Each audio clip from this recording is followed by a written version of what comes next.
Mobilisons-nous contre le cancer du sein en repérant ces signes avant-coureurs.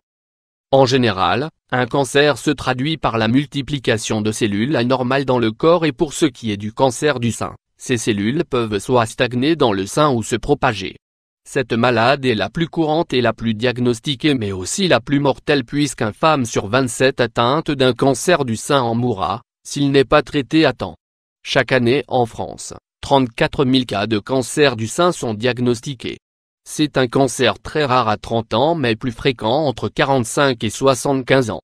Heureusement, grâce au progrès des moyens de dépistage et de traitement, le taux de mortalité a considérablement baissé durant ces dernières décennies. Les causes du cancer du sein. Les facteurs de risque du cancer du sein sont multiples et diffèrent d'une femme à une autre en fonction des gènes. Toutefois, le dérèglement de la cellule qui entraîne sa prolifération incontrôlée est la principale cause de cette maladie, sauf que l'origine de ce dérèglement n'est pas connue. Les facteurs de risque peuvent être, l'âge et le risque devient important à partir de 50 ans. Les femmes qui ont eu leurs règles avant l'âge de 12 ans et leur ménopause après 55 ans. Les femmes qui n'ont pas eu de grossesse ou qui l'ont eu après 40 ans. Une consommation excessive d'alcool. Une consommation excessive de sucre et de graisse d'origine animale. La génétique qui est un facteur important. Si une femme a un membre proche de sa famille ayant eu un cancer du sein, elle court un risque non négligeable de l'avoir à son tour. Aussi faut-il être informé de cette maladie et surtout être en mesure de la prévenir. Pour cela, il est important de connaître les signes précurseurs et les symptômes qu'il faut prendre en considération, dès leur apparition. 5 signes avant-coureurs du cancer du sein. Apparition d'une boule au niveau du sein. Cette boule apparaît comme fixée à la peau au niveau soit du sein, soit du cou ou de l'aisselle. Cette grosseur est souvent indolore. Mamelon inhabituel. Le mamelon inversé, pointé vers l'intérieur est un signe d'une anomalie qu'il faut examiner. Si des changements autour du mamelon apparaissent, comme une éruption cutanée, squameuse et croûteuse ou si des écoulements surgissent du mamelon, cela peut être un signe du cancer du sein.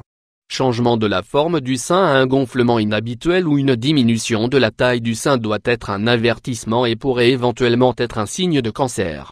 Modification de la peau du sein. Des changements au niveau de la peau du sein peuvent apparaître, tels que des rougeurs, des plissements, des irritations ou des fossettes. Ces modifications peuvent être accompagnées par des démangeaisons.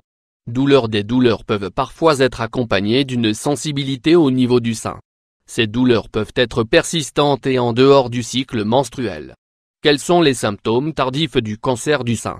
Si les symptômes du cancer du sein ne sont pas détectés d'une manière précoce, surviendront malheureusement d'autres symptômes tardifs qui dénoteront le développement ou la propagation du cancer à d'autres organes du corps.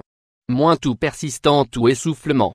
Aussi, il faut noter que 60 à 70% des femmes atteintes de cancer du sein en phase terminale voient leur maladie se propager aux poumons et des signes surviennent alors, comme une toux sèche et persistante.